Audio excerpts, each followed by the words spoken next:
So you guys get to play the royal sisters together, and they're obviously very different characters and people we think we know or we don't know. What was the fun about getting to explore this relationship with the two of you?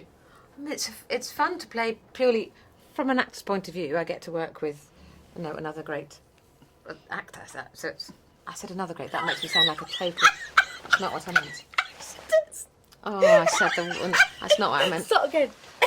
Okay, from an acting point of view, you get to work with somebody who's who can great. act as well. You two have been doing this too long today. Oh my god, it's getting the words. I'm so hungry and We really Okay. liked each other, so it was really good that we ended up getting to act with each other. Yes. And it's really good writing. And the sister And thing. playing sisters means it's so much fun Yeah. to play. It is fun, and also I think because we feel quite at ease with each other, there wasn't a Can you huge tell? amount of preparation. There wasn't a So huge we amount did of land preparation. yesterday, so I'm a bit Yeah. cross-eyed. Our brains have I gone. think it's probably the middle of the night for us, is it? We shouldn't. God, you meant don't to let's just even think go the there. time. But Peter Morgan's writing is so clear, Yes. and it's not just sucking up because we've got another 4 months to do it. It's good if he writes us good scenes, but he really is. So it's kind of like if you pay attention to what he's written and learn it, It's hard to go wrong. Yeah.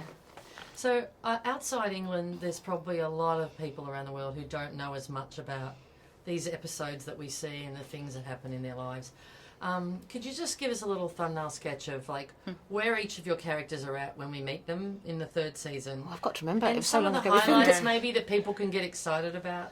Well, there's a lot of British political history. There's a lot of civil unrest at the time when we start, isn't there? Yeah. There's miners' strikes and the 3-day week and yeah. Harold Wilson comes in. Harold Wilson. So, Harold Wilson and the Queen apparently were great mates. I know, I love that relationship and see how that relationship Yeah. develops.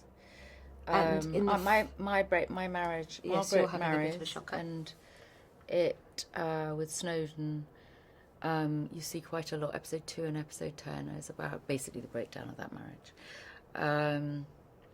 And what else? There's a horribly tragic episode about Aberfan, which was a horrendous tragedy.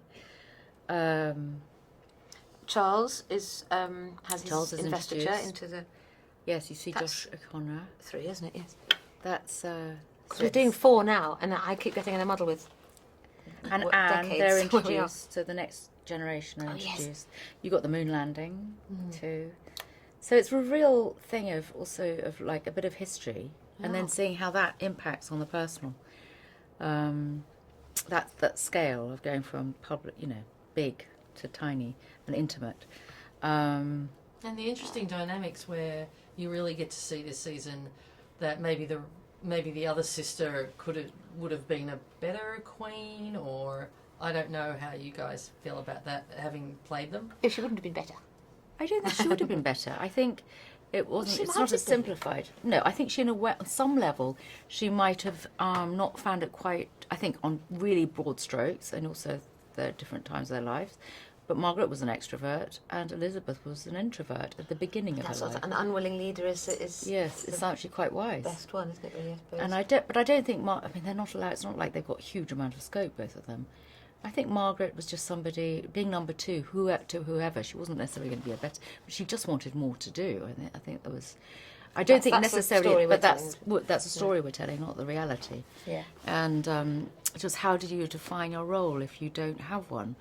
While your best friend, who was always your peer, has suddenly got one, and there's that sense of abandonment, really.